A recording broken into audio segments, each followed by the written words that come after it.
Saudações, caro amigo ouvinte. Está a começar agora o nosso espaço singular da Rádio Dia em comentário político com o Dr. Armândio Vicente. Como vai, Dr. Armândio? Bom dia, Rivaldo. Eu vou bem. Bom dia, Claudino. Bom dia, Ana. Bom dia a todos os ouvintes.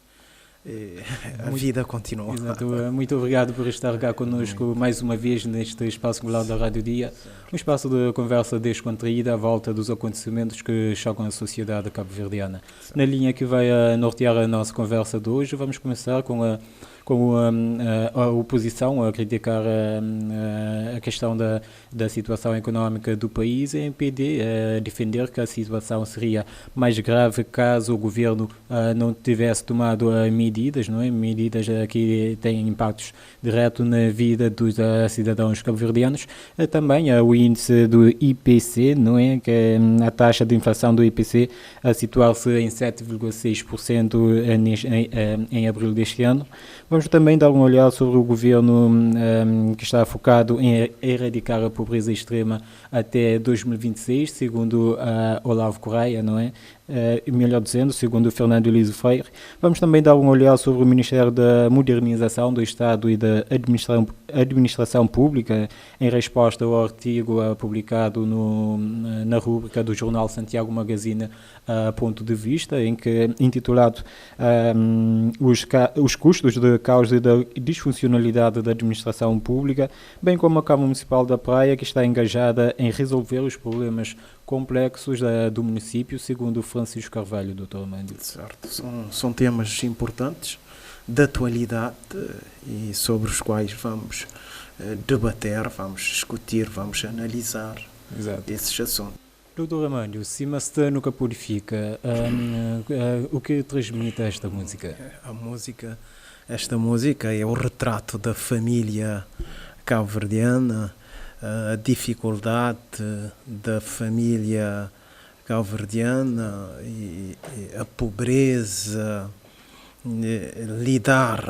lidar com as dificuldades do dia a dia. E como você me lembrou, segunda-feira que passou era o Dia Internacional da Família, e essa música retrata muito bem o que é que a família cabo-verdiana tem passado, as dificuldades, o desemprego, o aumento do preço dos bens,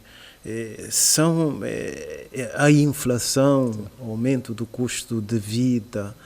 Então são dificuldades que a família cabo-verdiana vem passando, e que essa música muito bem, Hélio Batalha saiu muito bem nessa música, retratando as dificuldades da família cabo-verdiana. Muito bem, o que falta para termos aquela família cabo-verdiana que sonhamos?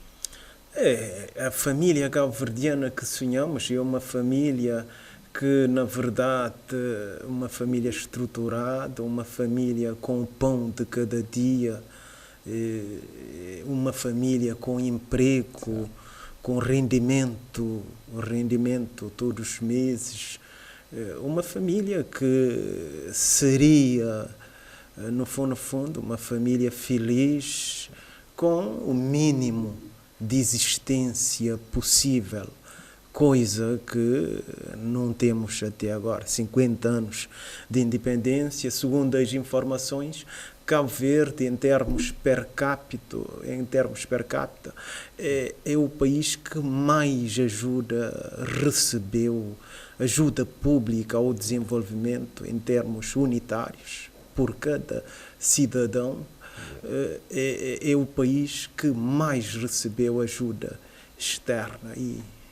E veja a nossa situação. Nós continuamos com um país de mãos estendidas para o exterior e, infelizmente, ainda não conseguimos ter um país que produza rendimento e riqueza para fixar o seu filho aqui na terra, sem necessidade da imigração. Ainda esse país, a única tábua de salvação é a imigração.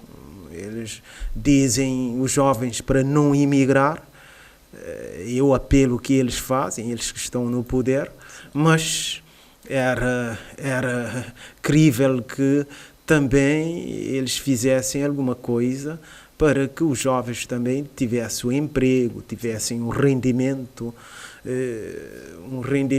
que até certo ponto dê ao jovem o mínimo de existência possível.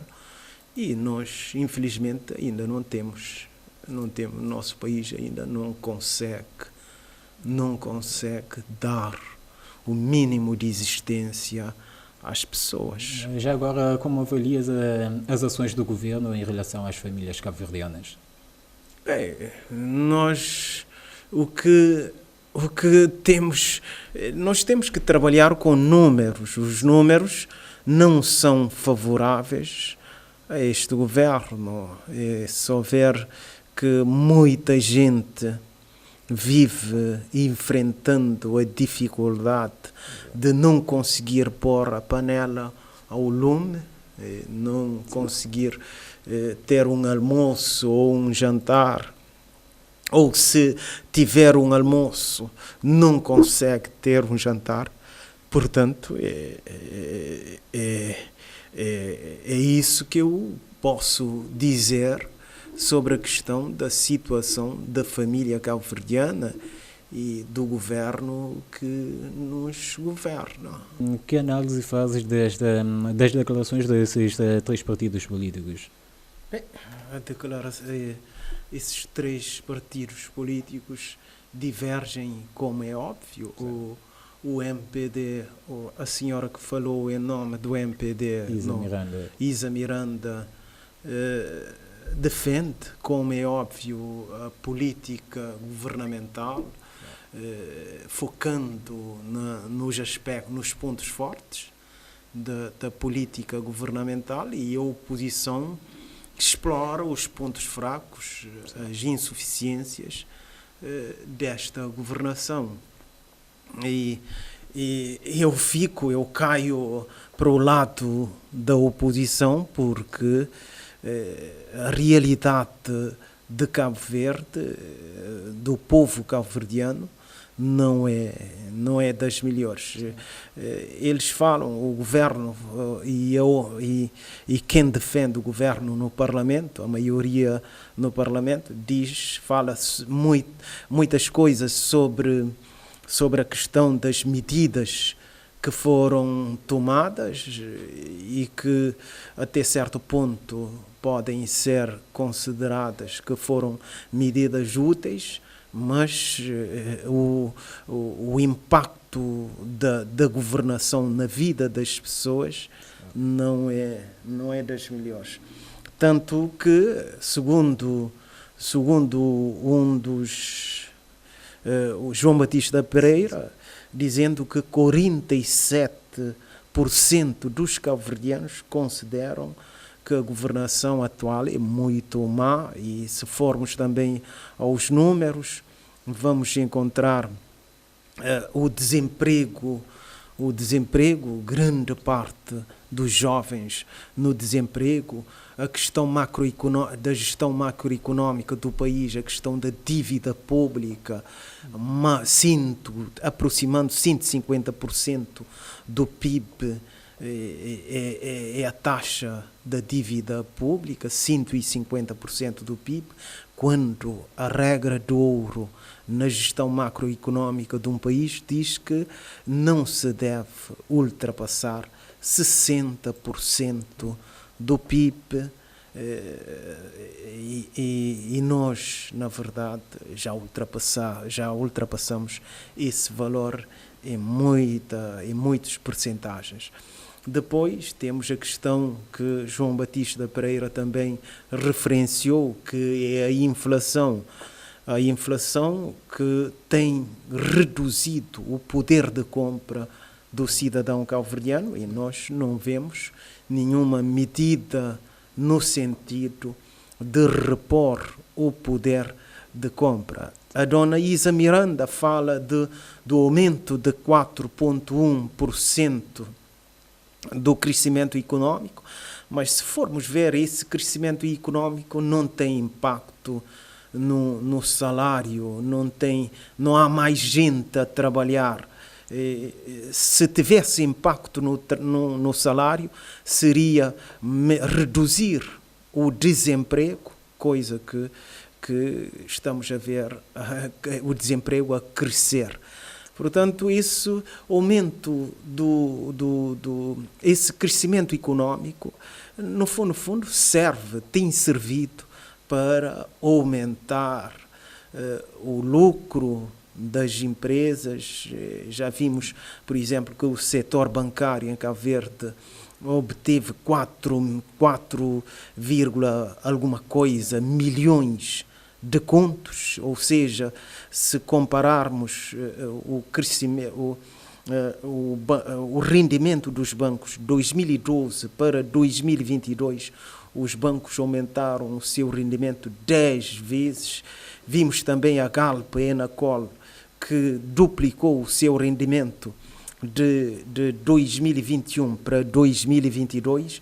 Portanto, esse crescimento, a política económica empreendida por este governo, serve apenas para enriquecer os empresários e alargar as desigualdades sociais, a injustiça social em Cabo Verde. E qual é o seu olhar sobre a questão da proteção do emprego e do rendimento, principalmente na administração pública e na administração privada do país? Veja, segundo informação, não há atualização a questão do emprego. Não sei se a sua pergunta vai nesse sentido, mas o emprego, o salário não é atualizado desde 2011, segundo a informação de alguns sindicalistas. Portanto, esse calcular a inflação acumulada durante esse período e ver qual o impacto da perda do poder de compra derivado dessa inflação acumulada ao longo desses anos. E a questão do setor informal, como é que fica nesta ladainha, posso assim dizer?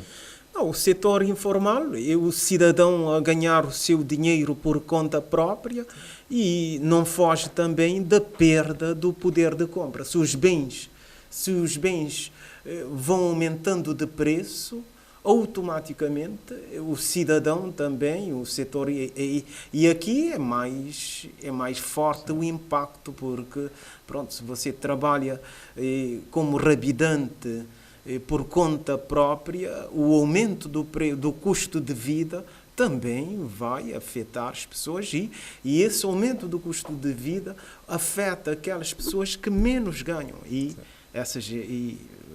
infelizmente as pessoas que trabalham no setor informal não têm um grande rendimento, então o impacto da inflação é muito mais nessa camada da população.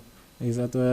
Segundo a João Batista Pereira, não é, líder parlamentar do PAICV, esta situação atual do país deve-se às más políticas adotadas pelo governo. O que tens a dizer sobre isso? Claro, eu concordo plenamente, porque se formos calcular o rendimento, o PIB, na ótica do rendimento, teremos salário, lucro, juros e aluguer. E se o salário, o lucro, juros e aluguer são ganhos derivados do capital, do investimento em capital. O salário, o trabalho, derivado do fator trabalho. Se o salário continua a mesma coisa, não há mais gente a trabalhar e também quem trabalha vê o seu salário a reduzir em consequência da perda da inflação, claramente que a política económica empreendida por este governo tem uma falha e não é das melhores, incrementa a injustiça social, as desigualdades sociais, faz com que quem ganha muito com o investimento continue a ganhar cada vez mais, e quem ganha menos vai reduzir, vai ver cada vez mais o seu poder de compra, o seu salário reduzir, incrementando as desigualdades sociais. Portanto, João Batista Pereira, é o que temos defendido aqui também, de que, na verdade, a política económica empreendida por esse governo, apesar de haver crescimento, mas não tem impacto na grande maioria do cidadão cabo-verdiano.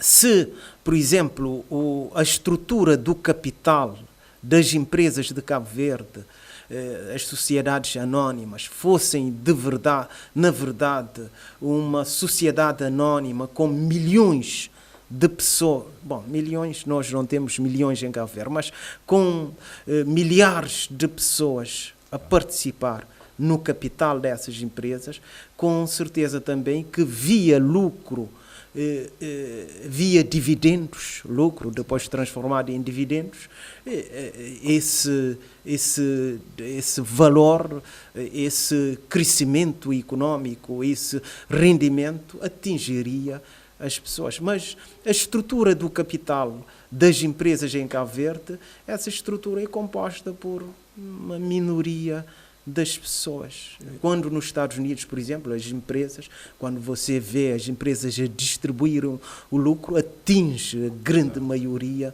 das pessoas, porque a estrutura do capital das empresas, as sociedades anónimas nos Estados Unidos ou nos outros países, são, na verdade, atingem a grande maioria das pessoas. Aqui em Cabo Verde, quem é dono das empresas é uma pequena minoria das pessoas, e por causa disso também as desigualdades sociais são atingidas, são incrementadas por essa via de lucro e rendimento do país, que cresce, mas esse crescimento fica com uma pequena minoria das pessoas. E nesta questão entra também os transportes marítimos aéreos, não é? O setor que tem passado por várias dificuldades, não é? Sim, e infelizmente o serviço de vários serviços públicos, vários serviços de interesse público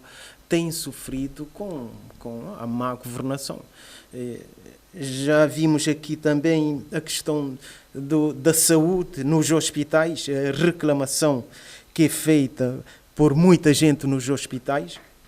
O transporte marítimo não deixa de ter também esses aspectos menos favoráveis e que, até certo ponto, não favorecem o interesse, não incrementam o interesse público, porque com avanços e recuos no campo dos transportes marítimos, as pessoas, os cidadãos sofrem, as empresas que querem vender os seus produtos sofrem. Portanto, o transporte marítimo também, bem apontado pela oposição, é uma questão que limita também o bem-estar das pessoas em Cabo Verde. Exato.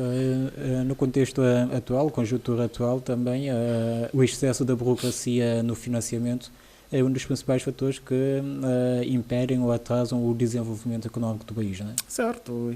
Isso derivado da questão dos bancos. Veja, um cidadão, a burocracia, é verdade, a burocracia é um fator impeditivo do desenvolvimento e do incremento do investimento. Não podemos esquecer também que a taxa de juros praticada pelos bancos não favorece também os investimentos, porque quando você tomar um dinheiro no banco e você fundar uma empresa, você tem que os juros elevados é um custo que pode também perigar a sustentabilidade da empresa que foi criada. Aliás, muitas empresas foram criadas depois por causa do impacto do custo, os juros e outros custos fixos que a empresa tem, a empresa acaba por fechar as portas, levando muita gente para o desemprego. E quando se trata das famílias mais vulneráveis, esta situação torna-se ainda mais complicada. Mais complicada. O desemprego afeta as pessoas, sobretudo as pessoas mais vulneráveis, não tendo rendimento, e todos os dias você tem um custo de vida, o mínimo de existência, aí a dificuldade de vida em Cabo Verde é cada vez mais crítica, é cada vez mais difícil. Exato, Dr. Armando, a taxa de inflação do índice de preço do consumidor, no consumidor passa a situar-se em 7,6%, não é? Em abril deste ano. Qual o seu olhar sobre isso? Não, veja, um mês com 7,6% de aumento do preço dos bens, e com certeza que o cabaz de produto que compõe essa definição, essa determinação da taxa de inflação, com certeza que os bens de primeira necessidade têm maior peso, a habitação, saúde, alimentação, nesse cabaz de produtos que no fundo se calcula a taxa de inflação. Esses bens e serviços têm maior peso, e isso tem impacto negativo na vida das pessoas. Se um mês temos aumento de preço em 7%, e o nosso salário, o salário do cidadão cabo-verdiano, o poder de compra do cidadão cabo-verdiano, nós que queremos, o governo havia prometido a eliminação da taxa do IVA nos bens de primeira necessidade. Nós não sabemos, não ouvimos nada mais sobre essa promessa do governo de eliminar a taxa do IVA em certos bens de primeira necessidade. Se essa eliminação ou redução do IVA foi feita, nós não sabemos, porque não ouvimos o governo a anunciar que, na verdade, eliminou o IVA sobre os produtos de primeira necessidade. O certo é que a inflação vai corroendo o poder de compra dos cabo-verdianos e no fundo, empobrecendo mais ainda esse país, que já é um país pobre,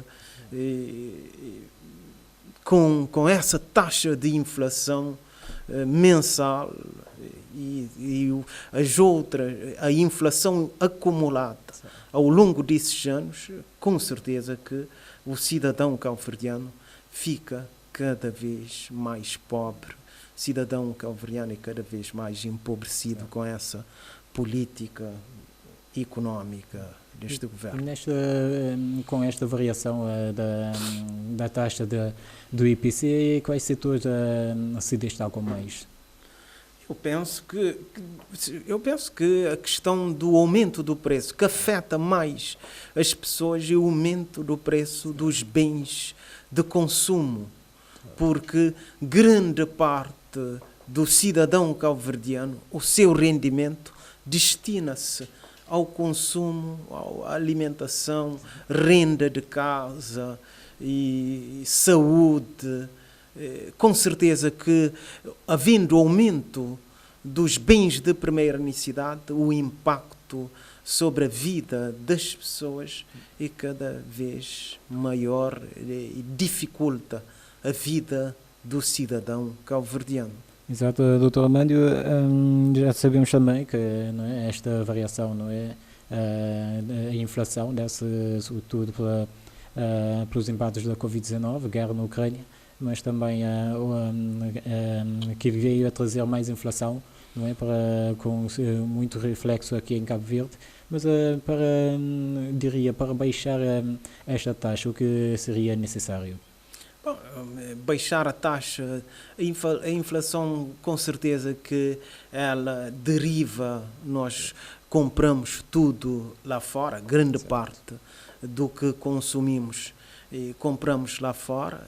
E se, na verdade, a estrutura produtiva do país, até certo ponto, dava conta de atender a demanda das necessidades do consumo em Cabo Verde, com certeza que seria mais fácil combater essa inflação. Mas, de qualquer maneira, o governo tem instrumentos que pode utilizar no combate à inflação. Tem instrumentos via fiscal, por exemplo, como o ministro das Finanças divulgou e anunciou que ia reduzir o IVA, eliminar, aliás, o IVA sobre os bens de primeira necessidade.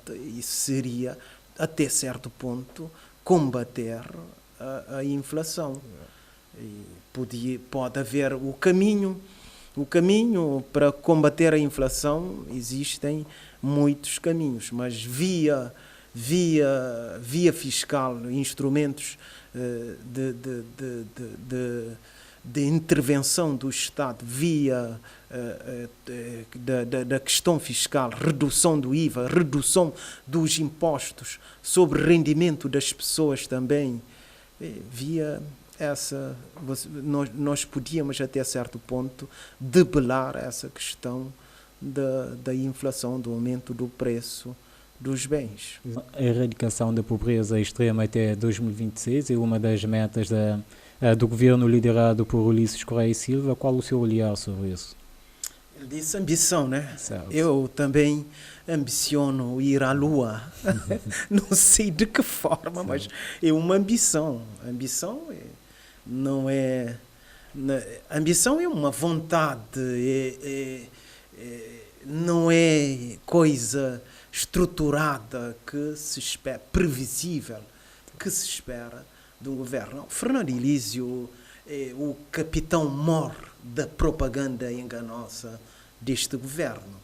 Eu penso que Fernando Elísio devia ser chamado de ministro do aproveitamento da pobreza e não o ministro da família e inclusão social, inclusão e desenvolvimento social. Isto porquê?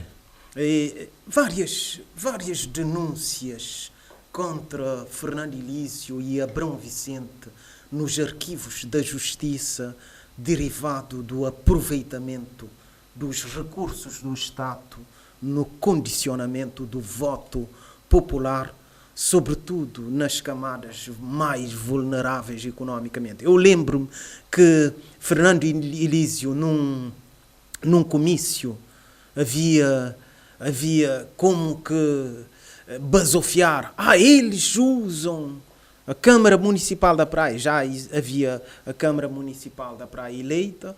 E eles usam os recursos do Estado. Então nós vamos usar muito mais do que eles nas campanhas eleitorais. Quando nós víamos os carros, os V8, os carros de todo o terreno, esses jeeps de luxo que o governo usa nas campanhas. Você não viu nas fotografias que foram divulgadas, utilizando esse governo, utilizando os recursos do Estado nas campanhas eleitorais. Portanto, eu repito que Fernando Elísio devia ser chamado de ministro de aproveitamento da pobreza e não ministro da família, inclusão e desenvolvimento social. Veja, quando ele diz ambição de erradicar a pobreza, a ambição todos nós temos. E um governo deve ser previsível, deve trazer coisas que são execuíveis. Ele falou de 7 milhões de euros para erradicar a pobreza. Você sabe o impacto, os ouvintes, eu agora apelo aos ouvintes, e fixar nesse número de 7 milhões de euros para erradicar a pobreza.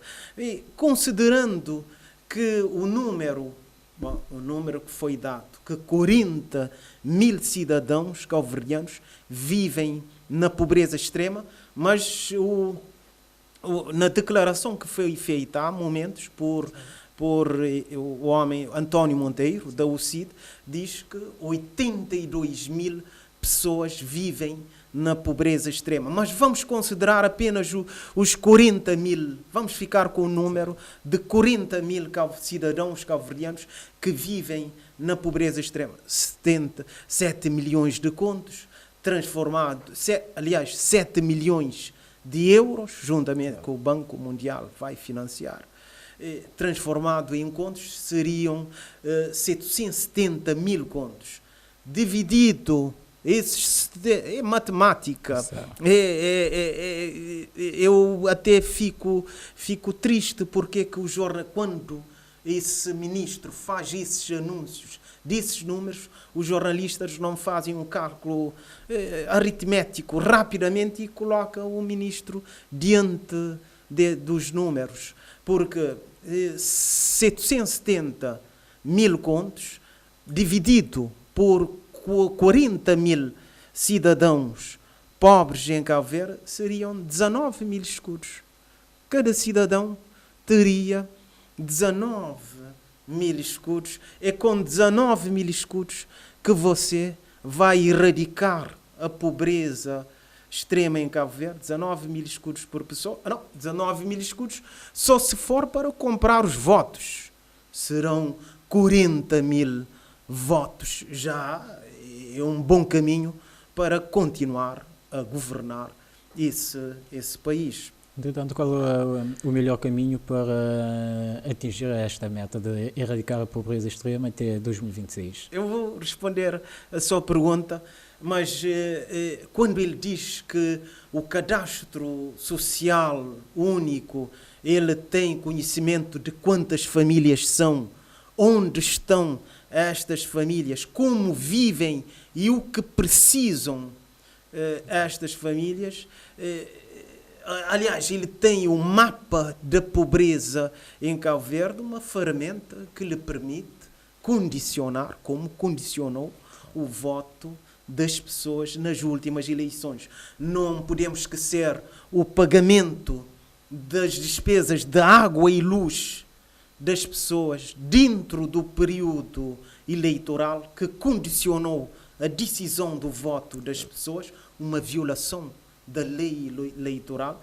Mas mais grave é que toda essa compra de consciência é feita com a cumplicidade do embaixador dos Estados Unidos em Cabo Verde, da embaixadora da União Europeia, do Banco Mundial, sobretudo, do FMI e de outros parceiros internacionais de Cabo Verde. Mas na verdade, agora respondendo à sua pergunta de como fazer para erradicar a pobreza em Cabo Verde, a primeira coisa, a política económica conduzida não pode ser desse jeito que faz com que os bancos ganhem cada vez mais. As empresas de combustível e outras empresas ganhem cada vez mais. Esse é um caminho. São vários caminhos. Você vai trilhando passo a passo. Cada um tem um impacto. Combatendo, melhorando um tem um impacto, mas não pode ser apenas um.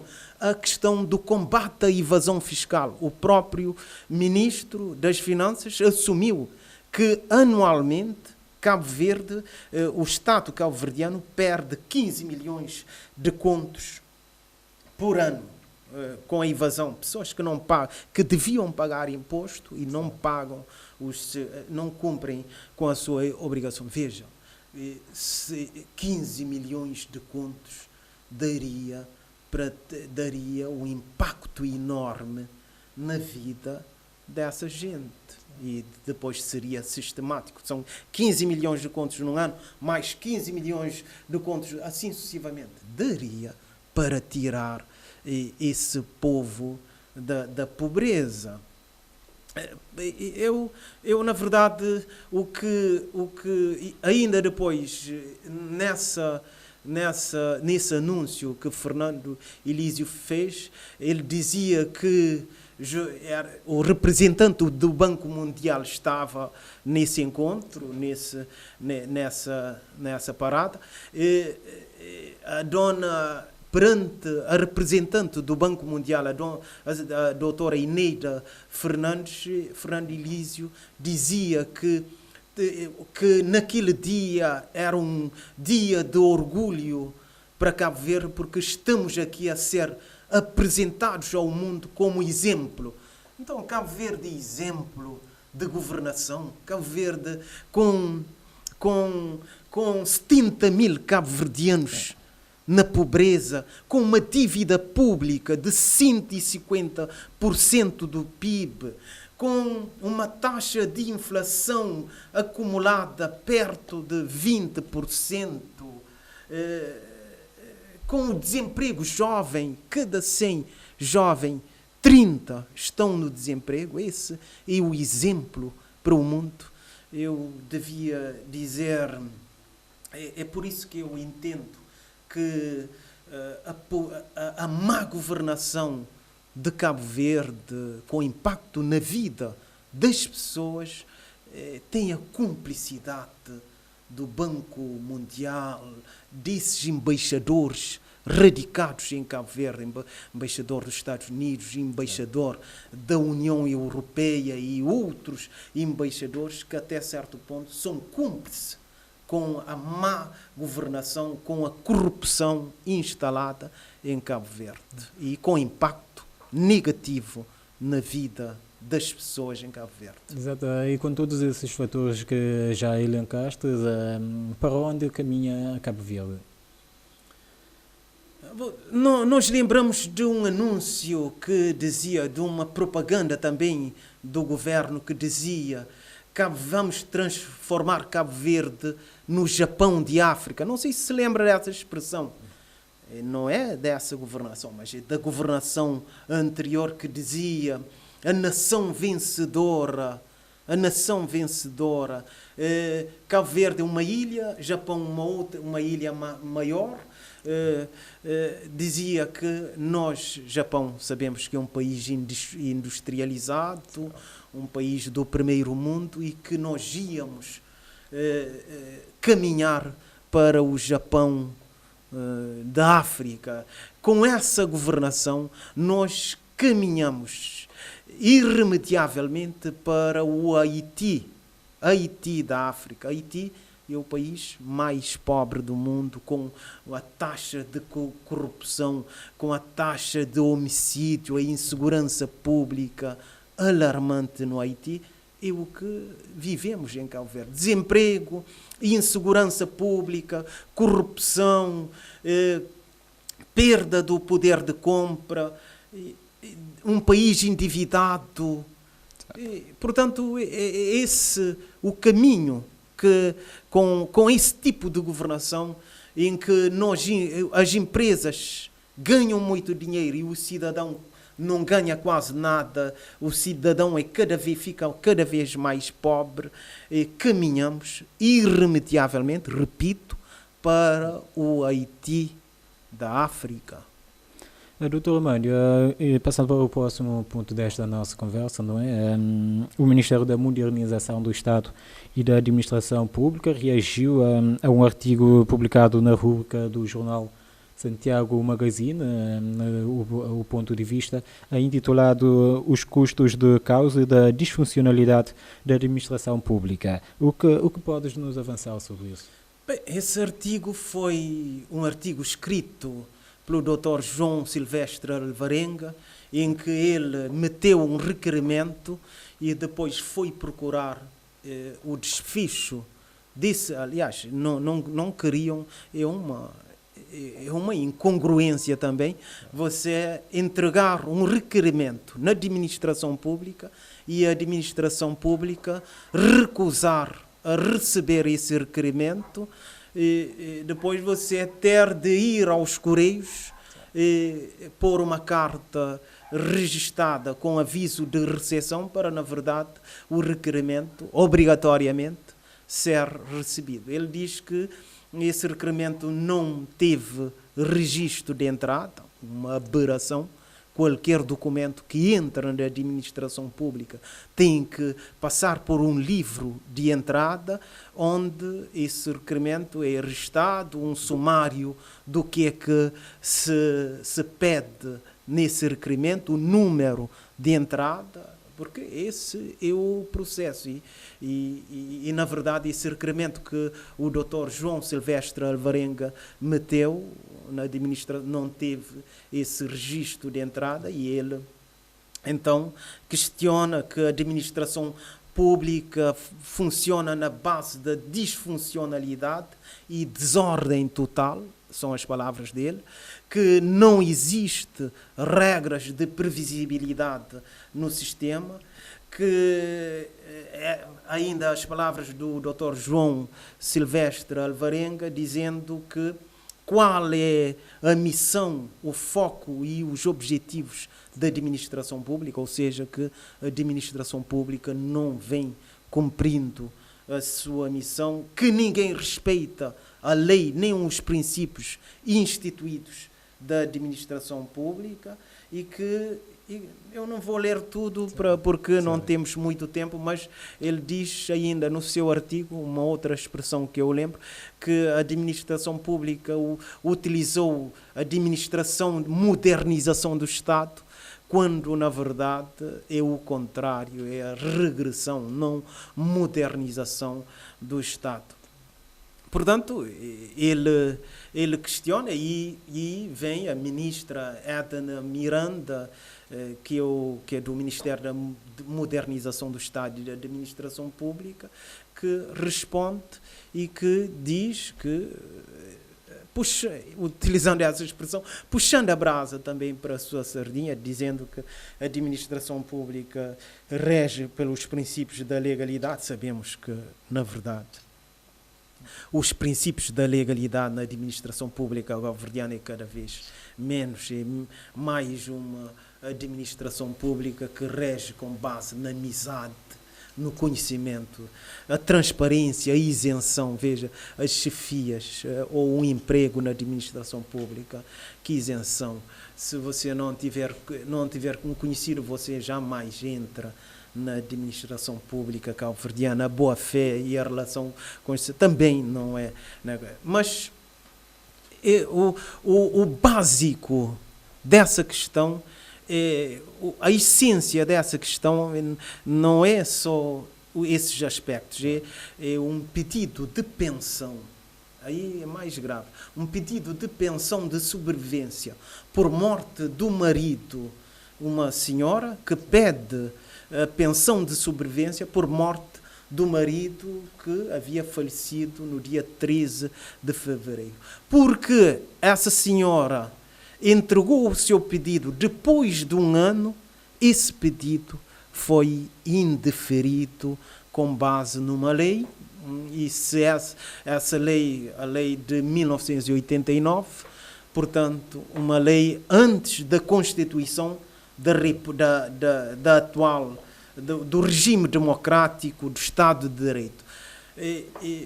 E ficamos, a pergunta que fica: esse cidadão que faleceu contribuiu, descontou para a administração? Só o facto da esposa ter negligenciado a entrada do pedido, porque esse pedido, essa senhora fica sem a sua pensão de sobrevivência. Isso é gritante, é de uma injustiça, total. Eu penso que o Dr. João Silvestre Alvarenga vai apelar para os tribunais superiores no sentido de fazer com que essa viúva tenha a sua pensão, porque só o facto de a viúva ter negligenciado o prazo de entrega do pedido e ficar sem a pensão é de uma injustiça gritante. E o Dr. João Silvestre Alvarenga, com certeza que queria colocar essa questão à ministra, mas sendo uma ministra que, na verdade, está mais apegada à lei e não à pessoa, não ao sentimento, não à humanidade. Com certeza que João Silvestre Alvarenga estaria a solicitar à ministra a questão da humanidade, deixando, até certo ponto, ter o poder discricionário da ministra no sentido de ultrapassar essa questão da entrada do pedido fora de prazo e essa viúva passar a ter a sua pensão de sobrevivência. Exato, Dr. Armando, já estamos perto do fim desta nossa conversa, mas a Francisco Carvalho diz que pela primeira vez o município da Praia tem uma Câmara focada, engajada em resolver os problemas mais complexos do município. Muito rapidamente, o que tens a dizer sobre isso? Não, é o caminho. Ele disse que já negociou com os herdeiros de São Martinho e que conseguiu ter terrenos decorrente da negociação com os herdeiros e que ele está em negociação com os herdeiros dos terrenos de Agostinho Alves, de São Francisco. É o caminho para eliminar a questão, para controlar a questão das construções clandestinas, ter terrenos disponíveis para as pessoas fazerem as suas habitações, até porque ele falou que há terrenos até 500 mil escudos, 300, 500 mil escudos. É essa a possibilidade da grande maioria do cidadão cabo-verdiano e não o que Oscar Santos e o Sr. Ulisses Silva fizeram na Câmara Municipal. Ulisses acabou com a venda entre aspas, dos terrenos via aforamento, e isso implicou no crescimento dos bairros clandestinos da cidade da Praia, porque o cidadão não tem dinheiro para ir para quem dá mais, para leilão dos terrenos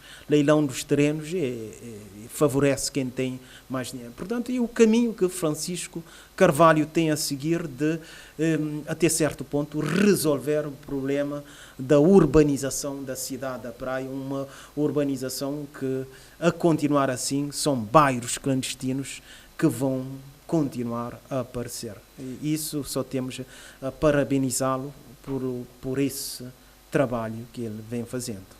Exato, Dr. Armando, já estamos acima da nossa hora, não é? Por isso vamos ficar por aqui nesta nossa conversa, não é? Vamos continuar na sexta-feira e, como se diz, quando a conversa é boa o tempo passa muito rápido, mas já ficamos por aqui. Durante esta conversa debruçamos sobre a oposição, o PAICV e o CID a acusar o governo, não é? Que a situação social e económica do país deve-se à má política adotada pelo governo. A MPD, por seu lado, diz que a situação seria mais grave caso o governo não tivesse tomado essas medidas. Vemos também o governo, através do Ministro da Família e da Inclusão Social, Fernando Elísio Freire, dizer que o governo está focado, não é, em erradicar a pobreza extrema até 2026. Vimos também o índice de preço do consumidor a situar-se em 7,6% até abril deste ano, e demais temas pertinentes, Dr. Armando. Sim, foram temas importantes da atualidade. Eu só devo-lhe agradecer, Rivaldo, agradecer Claudino, Ana, e agradecer também a todos os ouvintes desta rádio. Muito obrigado, caro amigo ouvinte, por estar connosco neste espaço singular da Rádio Dia, um espaço de conversa descontraída à volta dos acontecimentos que chocam a sociedade cabo-verdiana. Estaremos cá novamente na sexta-feira para debruçarmos sobre outras questões da atualidade, questões pertinentes. Até lá, fique bem.